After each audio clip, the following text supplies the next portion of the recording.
Before like 2000, like 14, I never heard the term black owned business or woman owned business. Maybe women owned business. Or like, it would be like, yo, hey, we're women and we run a business, 'Cause that would be like a big deal, I guess. Um, Running a business as a woman is not a common thing. I didn't hear, black owned business or Hispanic owned business or whatever, the Asian owned. I mean, if it's an Asian owned business, then like a store brand or something, I guess or be, and because there's specific Asian country. Uh, but I didn't hear about these types of terms, or I didn't hear about like uh, safe space and all this other type of stuff until like 2000, somewhere 2014 to 16. Before that, or this whole like black people, we need our own spaces. I didn't hear this type of stuff. Like, if you were black, we just naturally knew where the black spot was. Like, we know where the black spot is. Like, why do you have to make this attempt to try to do that? But then that's when I also learned there's a term called new black. And this is like black people who's not really around other black people. And they learn how to be black in college or something like that. And so you know, it's like you're dealing with a chocolate white person. They don't understand Martin. If you tell them a Martin Lawrence joke, they're not going to understand that. They're going to get offended. They're going to take it, out of control. They think rappers are thugs. They they got an attitude towards things that black people do. Now they want to be now they want to discover their blackness. So that seems what's going on. And so now they want to have a black space, which to me is just like letting everybody know that you're like you're just acknowledged black person, and they gotta watch out. It's like an uppity way, where you're like this, you're black type of thing, and so they have to be obnoxious and like we have this black space, no one should come and we're blackity black over here. And to me, y'all just look like a bunch of good kids trying to be this tough revolutionary bullshit thing. That y'all ain't really. You're just doing it to get some attention. And yeah, y'all, some of y'all good. You talk fiery on Instagram and TikTok, and you know people putting the fist up, feeling it, feeling the power. But like to me, y'all just trying trying too hard, man. You're trying too hard. It's like just be yourself. What you were back then. Struggling in yourself. Like this, you saw the BLM stuff, and you saw the BLM stuff, and you were like, man, fuck it. Um, I'm I'm gonna go out here and represent my culture. So I'm gonna discover my culture and be really loud about it. It's like now all you niggas is obnoxious. You're not moving the way that black people used to move and representing that, man. Like, yeah, like back in the '90s, you hit a person trying to say some slick shit about black people up with some knowledge, man. You gotta let them know that nah, we not some savages. Like we were kings and all this type of stuff. Kings and had mad money, gold everywhere, gold chains. Wearing gold chains back then. What I'm saying? Living good before we ever met any white man. That's how they used to talk in the '90s, man. Like let white people know what's up. They wasn't scared to tell white people how it was. Go look on all these talk shows back then. The black people back then was really on it. This goofy generation ain't gonna do nothing like that.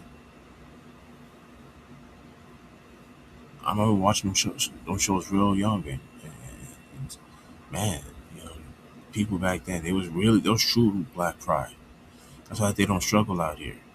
That's why they didn't struggle like that back then. But uh, speaking on behalf of black issues, they could look.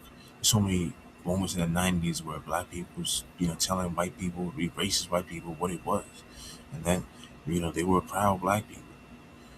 This generation, ain't really proud black people. Y'all just, you found your pro blackness in some BS cheap movie, or you just copying someone else's, on the internet, talking. You saw a bunch of, memes and stuff like that about pro black stuff, and so you're out here, you're now trying to be like, oh, fuck the crackers and stuff like that. Fuck them niggas, man. We gotta get them back. We gotta get the reparations. And then some of y'all, like former thugs, saying you got a little piece of this and that in jail. You read a little bit of this, and you watch a bunch of Hidden Colors, and now you think, you can get the, dashiki with the damn turban and damn, you know, uh, whatever. You out here doing all that. So it's to me, it's just like y'all got. I know the BLM years is over. You gotta tone it down. You know what I'm saying? You gotta go somewhere. If you want to do that, you gotta really find your pro blackness, '90s style, and really go in and read a lot of books. You gotta learn who Dr. Amos Wilson is. You know what I'm saying? You gotta learn who Benjamin Clark is. You gotta learn, all these different names of people, man. You gotta learn about Booker T. Washington and Ida B. Wells, man. You gotta learn about all these different types of people, man.